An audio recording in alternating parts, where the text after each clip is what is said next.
A história que nós vamos te contar agora é uma história de lobisomem. Um lobisomem que supostamente teria morado ali na região de Bibiribe, que é um bairro aqui de Recife, na divisa entre Recife e Olinda, inclusive. E ele teria assombrado muitas pessoas, mas não só lá em Bibiribe, como também teria assombrado pessoas em outras regiões, em outros bairros, né? E segundo afirmam os mais antigos, ele supostamente morava ali em Bibiribe, mas ele costumava andar por vários bairros de Recife. É sobre isso que a gente vai falar hoje. Sejam bem-vindos a mais um vídeo do nosso canal Lendas e Causos de Pernambuco. É um prazer imenso ter você por aqui. Se você se interessa por histórias de assombrações, lendas urbanas, lendas rurais, se você quer saber quais são os lugares mais mal assombrados de Pernambuco e, consequentemente, os lugares mais mal assombrados de Recife, você precisa se inscrever no nosso canal e ativar o sininho para receber as nossas próximas notificações. Lembrando que se você se interessa por esse conteúdo, você pode se interessar também por nosso outro canal, pelo nosso outro canal paralelo, que é o Cine Teologia Cultural, e lá a gente traz, sempre que a gente pode, histórias de assombrações de outros lugares, de outras cidades, de outras regiões e por aí vai, tá? Eu vou deixar o link aqui abaixo. Assim que terminar esse vídeo, você pode acessar e conhecer o nosso outro canal, Cine Teologia Cultural. Agora, qual é a história que a gente vai trazer hoje? Né? Uma história que consta, inclusive, até num livro que é um clássico para quem gosta de histórias de assombrações de Recife, né? É um clássico do sociólogo Gilberto Freire, né? Assombrações do Recife Velho. Essa capa aqui é uma das edições mais novas, né? Talvez seja a mais recente, assim, né? A edição mais recente. Mas não sei se fizeram outra edição depois dessa. Mas Assombrações do Recife Velho sempre, pessoas inclusive até de outro estado, costumam, quando descobrem esse livro, costumam adquirir esse livro para entender um pouco mais sobre nossas histórias e tal.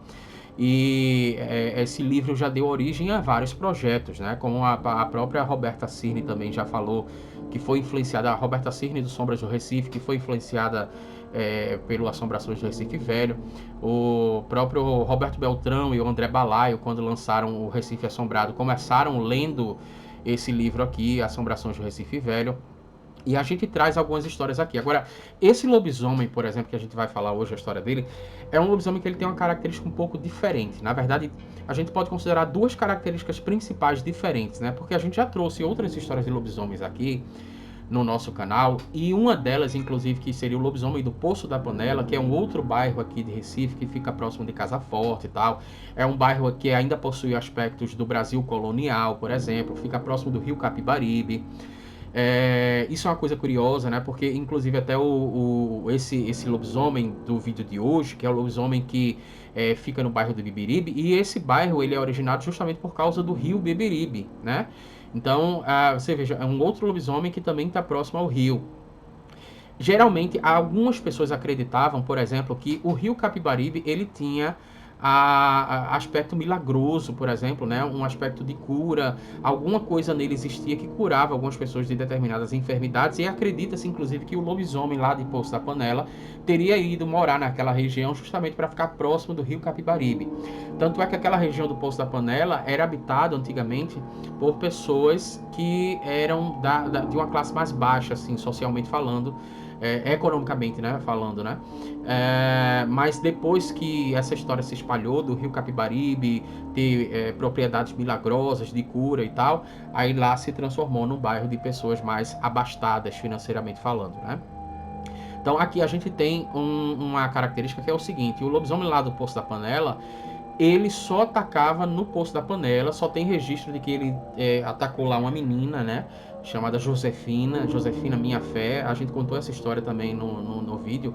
Mas hoje a gente vai contar uma história de um lobisomem que morava supostamente no bairro de Bibiribe, que também consta no livro Assombrações do Recife Velho, e que ele, na verdade, fazia, pelo que parece, pelo que ficou claro pra gente, fazia uma trajetória que era seguir o rio Bibiribe para ir até onde hoje é conhecido, por exemplo, o Recife Antigo, né? Então ele fazia toda uma trajetória. Eu vou mostrar a tela do meu computador aqui, vou mostrar o mapa para você, mas vou falar primeiro como foi que essa história começou a se espalhar, né? A gente está falando aqui de uma pessoa que, segundo Gilberto Freire, era uma pessoa bem aparentada, seja lá o que isso significa, né? Mas era um homem que, na verdade, as pessoas diziam que ele costumava sugar o sangue de meninos, né? Geralmente o termo que ele usa aqui é meninozinho cor-de-rosa. Eram meninos mais esbranquiçados e tal. Ele costumava sugar o sangue desses meninos. E ele também costumava sugar o sangue de mulheres bonitas, né? O Gilberto Freire vai entender que isso possivelmente seria uma herança do Incubus, né, e do Sucubus, que se popularizou na Idade Média e tal. Só que tem uma diferença aí, porque tanto o Incubus, né, e o Sucubus, eles na verdade eram, entre aspas, demônios, né, ou entidades, né? Não gosto muito desse termo demônio, porque é um termo que remete à perspectiva judaico-cristã. Então vamos falar de entidade, porque a gente consegue abranger mais outras perspectivas do mundo espiritual. Então, o Incubus, tanto o Incubus como o Sucubus, né? Eles eram entidades, por exemplo, que eles tinham uma característica que era de sugar a vitalidade da pessoa e também fazer isso a partir de sonhos, por exemplo, né? Se a pessoa tivesse algum sonho erótico naquele período, se entendia que a pessoa foi abordada, né? Ou pelo Incubus ou pelo Sucubus, seja você homem ou mulher, porque, se eu não me engano, era o Incubus atacava as mulheres e o Sucubus atacava os homens, alguma coisa nesse sentido, sabe? Então era uma entidade feminina e uma entidade masculina. Isso também já abre uma grande possibilidade aí de outro debate, né?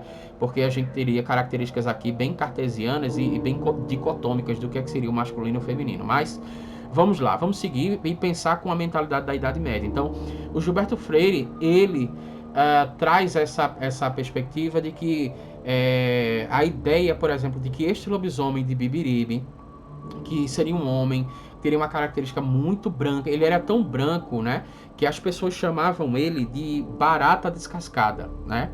Então começaram a chamar ele de barata descascada. Ele não era o que a gente conhece como albino, por exemplo. Ele não era, até porque o Gilberto Freire vai dizer que ele tinha os cabelos muito negros, né?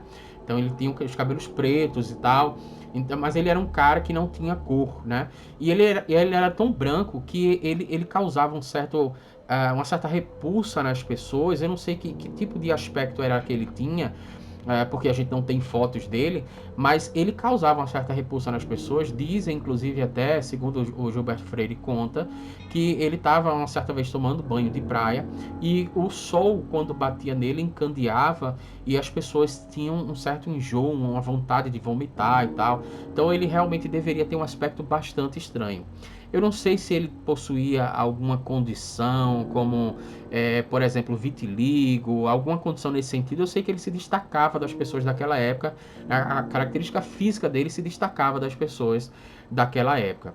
E dizem que quando ele não era criança, né, ele se transformou no lobisomem, começou a se transformar no lobisomem depois que ele era já um adulto, né, já de meia idade.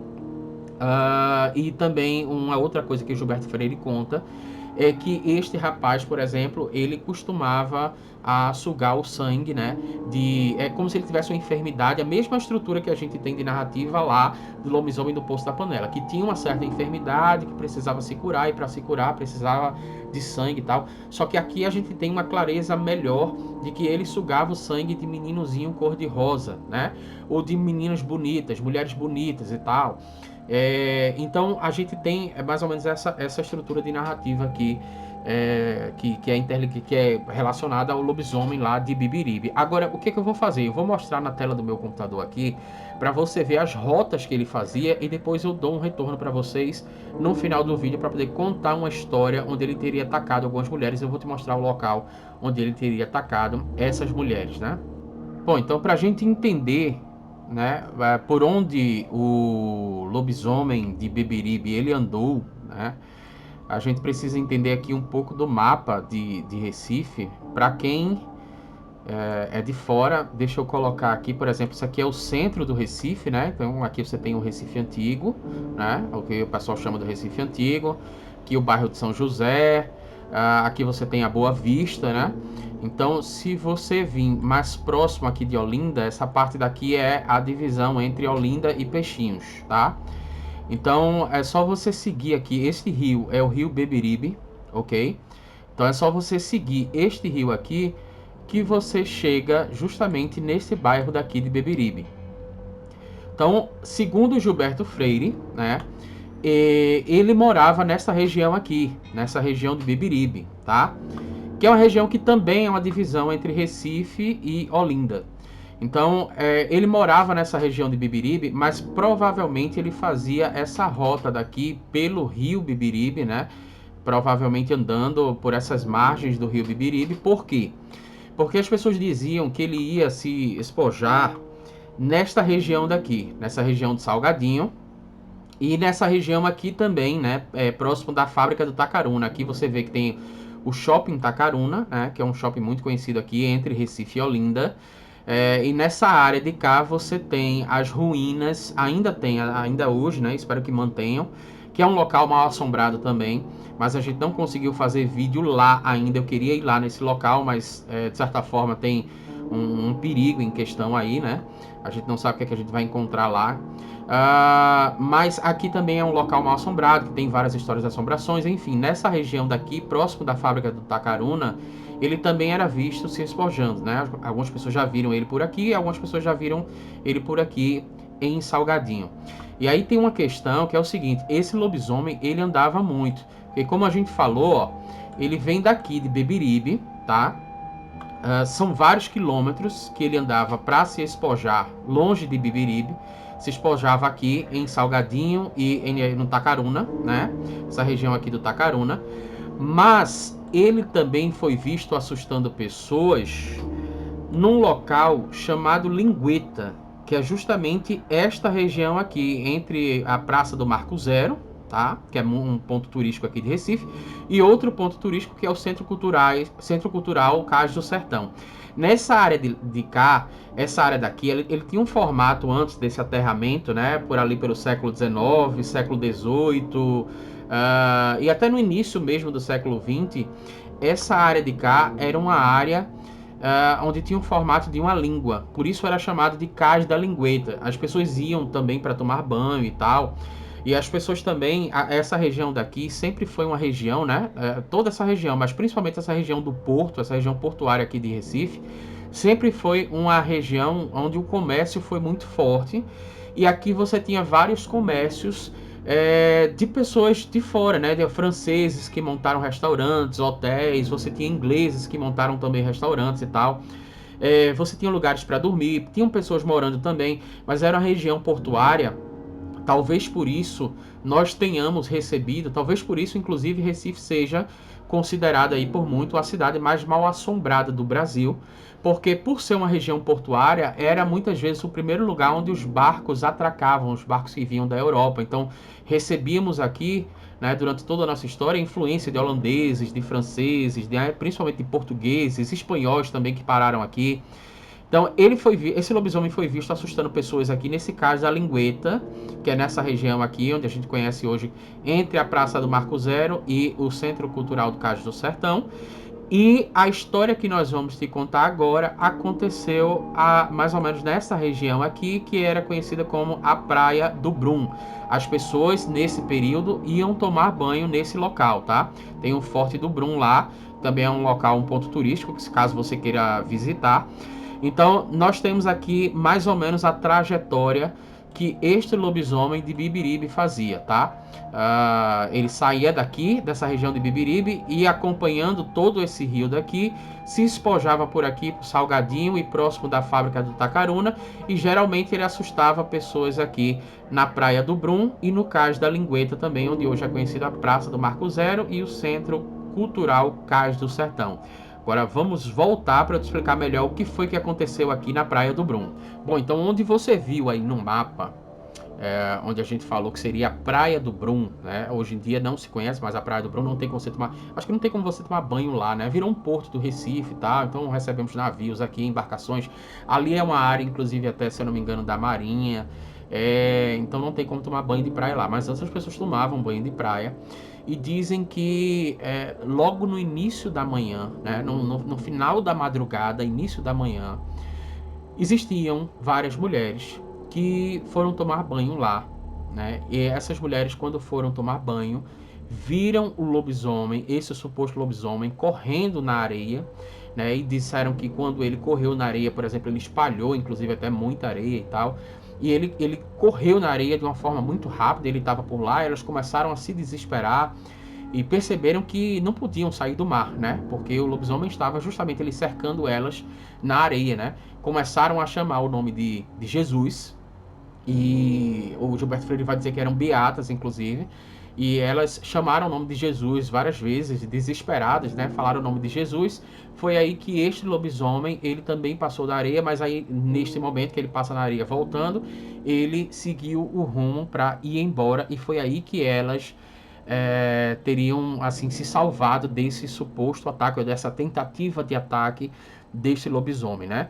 O que é que se conta? Se conta que ele ficou curado, antes de morrer ele ficou curado dessa suposta enfermidade que transformava ele num lobisomem, mas ele ficou curado só quando ele descobriu que a cura disso era ele tomar leite diretamente do seio de uma mulata. Deixa eu só fazer uma observação aqui, porque tem uma discussão,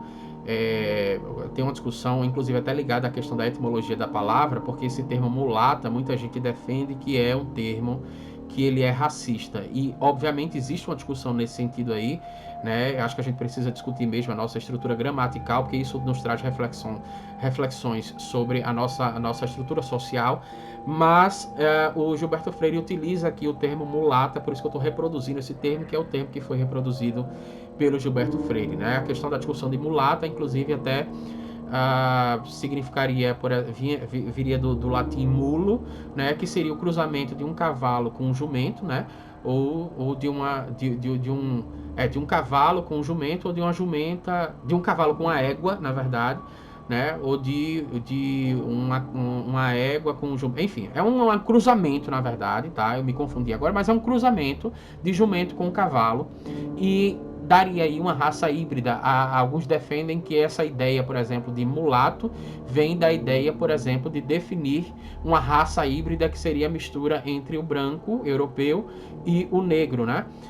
E aí surgiria a questão do mulato. Alguns vão dizer que isso é uma estrutura racista, outras pessoas vão defender que a gente não deve ser vítima da etimologia da palavra, mas entender o contexto social e tal. Então tem uma discussão nesse sentido, eu estou reproduzindo isso justamente por causa do termo que foi utilizado por Gilberto Freire aqui no livro Assombrações do Recife Velho. Então, seguindo com a nossa história, descobriram que ele, quando em algum momento ele descobriu isso, não sei como, mas se ele tomasse leite do seio de uma mulata, né, ele ficaria curado. E foi dessa forma que, segundo consta no livro, que ele ficou curado antes de falecer, que ele conseguiu levar a sua vida normalmente aí, mas durante um período ele teria atacado pessoas, teria se espojado ali onde você viu no mapa, né, no Complexo do Salgadinho, próximo da fábrica do Tacaruna, e teria também sido visto atacando pessoas ali próximo do Cais da Lingueta, onde hoje é o Recife Antigo, e também tem essa história da Praia do Brum, onde hoje você não pode tomar banho de praia. Mas e você? O que acha dessa história? Você acredita nessa história? Você acha que tudo isso não passa de histórias que o povo conta? Eu gostaria de interagir com tua opinião e espero que uma assombração apareça no seu quarto hoje à noite, caso você não tenha apertado no botão de se inscrever no nosso canal, nem tenha ativado o sininho para receber as nossas próximas notificações. Bons pesadelos para você também.